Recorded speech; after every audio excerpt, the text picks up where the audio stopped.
Lows and Highs of Adrien Agreste, the Miraculous Ladybug fanfiction written by Black Cat's Butterflies. Voice and record, Harpsigirl. Chapter 4. Adrien took a deep breath as Marinette studied him. Shit, she wasn't supposed to know that. Isn't this what he had been fearing since he got back to school? Marinette seeing him as weak?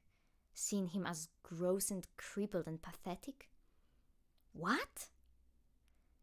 But she had thought he was on drugs and that had to be worse, right? He couldn't let her think that. The fact that she assumed drugs over anything else was honestly a little funny, but she was so panicked and scared that he had to say something. Marinette had looked like she was on the verge of hysteria. And maybe someone knowing wouldn't be such a bad thing, as long as his father didn't find out. I have type 1 diabetes, Adrien repeated. No, I heard you just... What? Marinette stared at him. Her eyes and lashes were still wet, and her cheeks and nose were still flushed, evidence she had been crying, though she no longer was. But you're so... She gestured towards him. And that's just... Another empty gesture. And you're not... What? If you're trying to say that I'm healthy and skinny, Adrien offered, that has nothing to do with it. Marinette was still looking at him, and he was starting to feel a little bit self-conscious. He squirmed a bit in her gaze. Finally she spoke. But I thought, isn't that what diabetes is? Like when you eat too much sugar, You're just so thin, and I feel like you're always on a diet and... Marinette? He interrupted her, placing his hand back on her shoulder and rubbing slow circles into her skin with his thumb. Calm down. Breathe with me. She took a few deep breaths. I'm sorry, I don't get it. How could you have diabetes? You're thinking about type 2, Adrien explained. There's a difference? Marinette asked. Yeah, what I have is an autoimmune disease, and it's chronic, so I have it for the rest of my life. Basically, my pancreas doesn't produce insulin at all. That's what turns the carbs you eat into energy. So it doesn't matter what my eating habits are, this was always going to happen no matter what.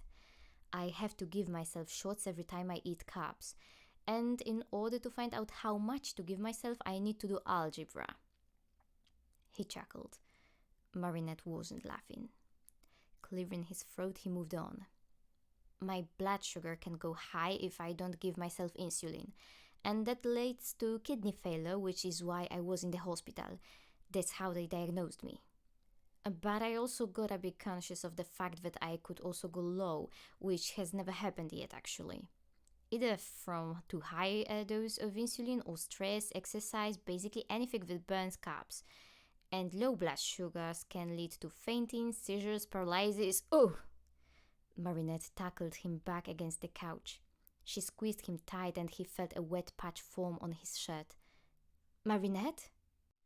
She stayed like that for a while, and Adrien wrapped his arms around her back while she cried into his shoulder.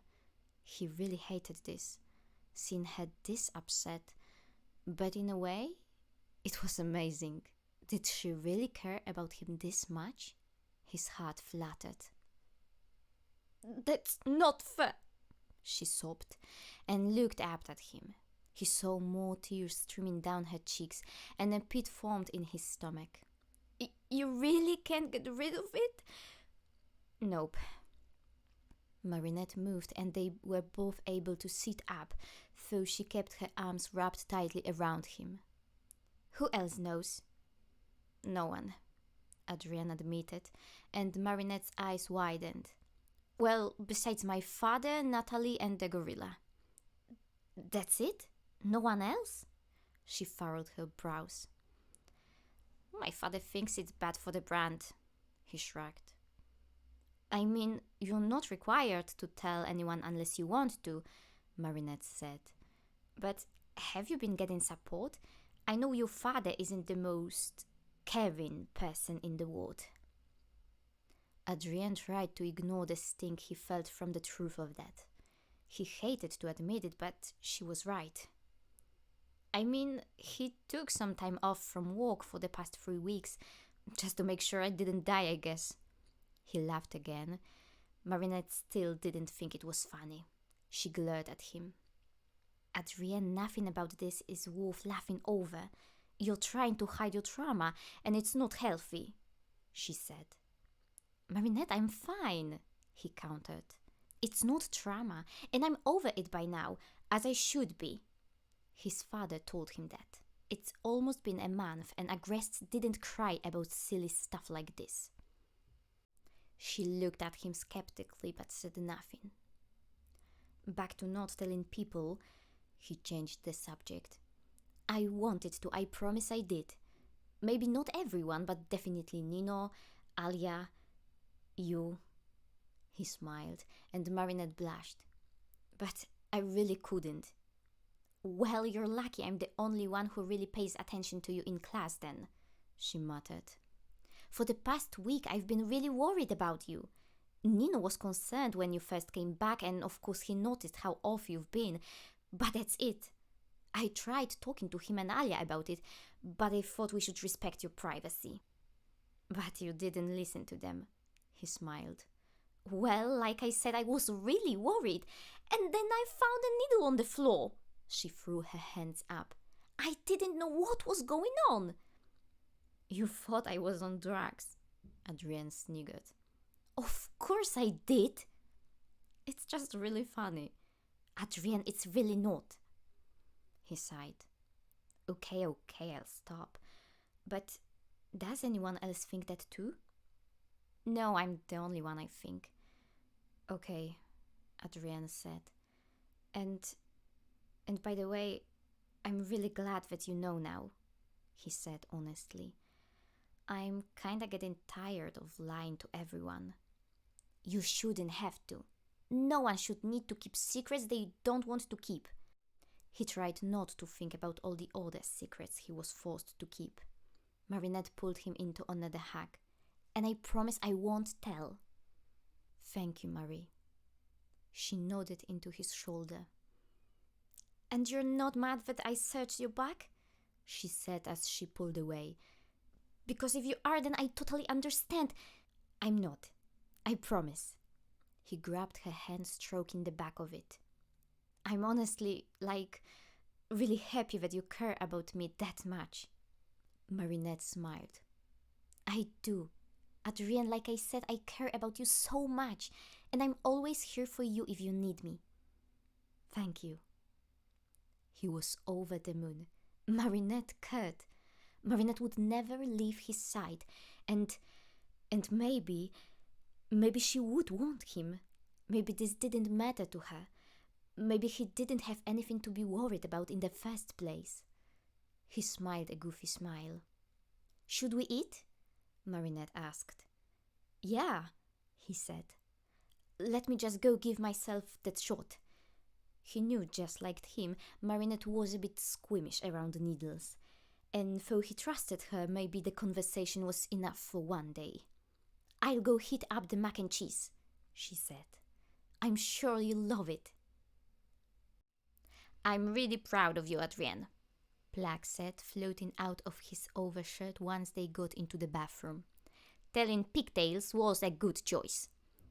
I wanted to, the whole time, Adrien admitted. At first it was my father, and then the fear of her finding me disgusting. But when I realized she thought I was doing drugs, I guess that was worse than having a disability. He put his bag down and took out his notepad. I think things are gonna get better now, Plaque said, getting Adrien's finger pricker out. She's going to help you open up. Yeah, maybe, Adrien smiled. He pressed the device against his finger pad and clicked the green button. It launched the needle into his finger, pulling back out within a millisecond. He squeezed his finger to encourage the blood to flow out. Placing it into the blood canal of his test strip, he watched the screen count down. 5, 4, 3, 2, 1, 135. Whoa, Plaque muttered. That's pretty low for you. Well, the goal is between 8 and 120, but that's the closest thing to normal I've gotten so far. Adrien smiled. For a diabetic, that's really good. He jotted that number down. Looks like my new correction factor is working. You know, Adrien, Plaque said, now that your blood sugar is pretty close to normal, I think it's okay for you to be chanois again. Wait, really? This was going to be amazing. He was going to get his freedom back. Yep. Ugh, this means I gotta get used to transforming again. You'll get a wealthy amount of camembert for it, though, Adrien smirked. Well, in that case, Plaque said, I'll consider it. His holder laughed, then turned back around to his notepad. Gotta focus on the task at hand. Okay, let's see. Sabine said around 60 carbs. Blood sugar, 135. Correction factor, 20. Target blood sugar, 120. Carb count, 60. Carb ratio, 15. 135 minus 120 equals 15. 15 divided by 20 equals 0.75. 60 divided by 15 equals 4. 0.75 plus 4 equals 4.75. 4.75 units of insulin. Adrien took out his insulin pen, twisting on the needle and widening it up to 5 units, because he could only give himself whole numbers, and brace himself. But before he could give the shot, he got an Akuma alert on his phone. Yes! Adrien all but yelled. He didn't want Marinette to hear him from the kitchen. It's time for action, my friend.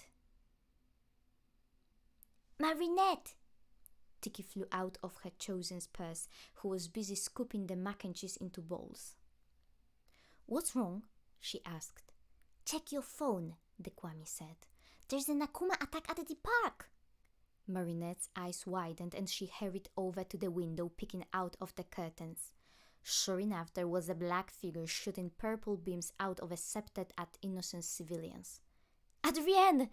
Marinette called, running back towards the bathroom door. She knocked on it twice. Yeah? He responded. There's an Akuma across the street. Stay there. I'm going to hide in my room. Okay. You're sure you'll be okay? He said. Yeah. Marinette paused. Just stay safe, she said, hesitating before she ran upstairs to transform. You too, she heard Adrien call. Are you okay, Marinette? Tiki asked once they got to her room. Yes, I'm just worried about him. She worried her lip, especially after he told me all of that and I didn't really have time to process any of it. I know, but I'm sure Adrien will be fine, Tiki reassured her. But you better get a move on. That Akuma isn't gonna stop itself, especially in Chanois' absence. Okay, Marinette breathed. You're right. Tiki, spots on! Ladybug, so nice of you to show up to the party, the Akuma said. She floated towards her, cackling, and Ladybug observed her. She was all black, and her body was liquid-esque like loose water in zero gravity. Besides her glowing white eyes, she had no other features, and other than her purple scepter, nothing else on her person. Don't tell me the celebration started without me, she heard a familiar voice next to her and whipped her head around to watch Chanois land at her side. What? Shut? She said, gaping. Live and in person, he winked. You've been gone for like 3 weeks, she said. And you're just back all of a sudden? Shat frowned. I thought Plaque told Tiki I'd be absent for a bit. Well, yeah, but I thought that meant a few... Oh! Ladybug jumped out of the way, just barely missing the beam that the Akuma had shot at her. Don't just stand there, she called. Give me your miraculous. Talk later, Shat said, vaulting away, and Ladybug just gaped at him. What are you even supposed to be? He yelled to the Akuma. A blob monster? The Akuma narrowed its eyes. Ignoramus cat, she yelled. My name is Reverence, and Richard will learn to respect me. You'll all learn to respect me. She shot another beam as Chanwa flipped over it. Catch me if you can. He mocked and ran off in the other direction. Get back here, Reverence yelled. She pointed her scepter towards a civilian, hitting him with magic dust. The man's eyes became glossy. You, find me Richard Moreau, and you six, she blasted a group of young women. Get me Chanwa.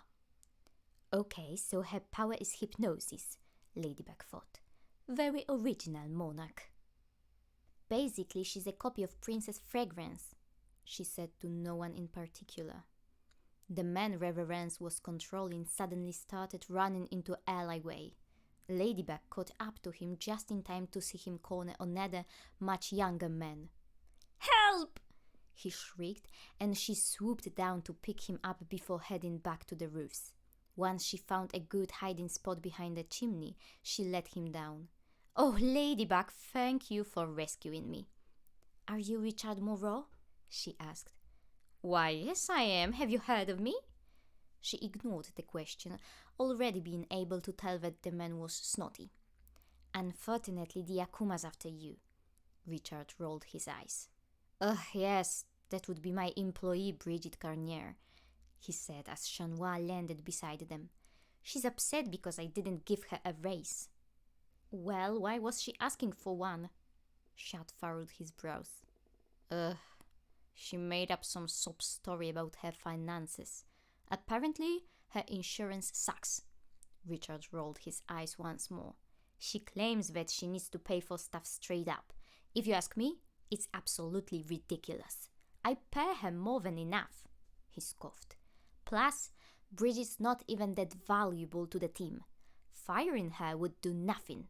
I told her as much, and she was akumatized. Well then, Ladybug managed, and Chanwa shared a look with her. Thank you for the information. Let's get you somewhere safe. Miraculous Ladybug! Ladybug called, casting her lucky charm into the air. The magic swirled around the whole Paris, clearing the foggy minds of some Parisians. Ah! Bridget sat up, rubbing her head. What happened to me? Oh no, was I akumatized? Unfortunately, yes, Ladybug said. But it's okay, we've fixed everything.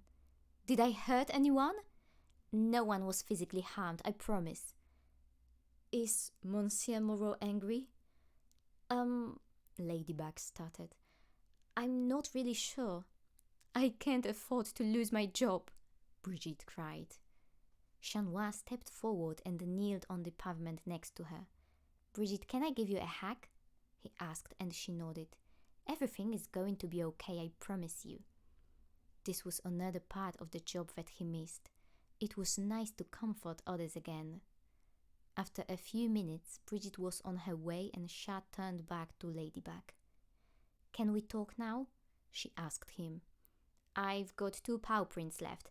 Regular spot 8 p.m.? Sounds great, she agreed. The rest of the day was pretty mellow, which was great because so much had happened before noon.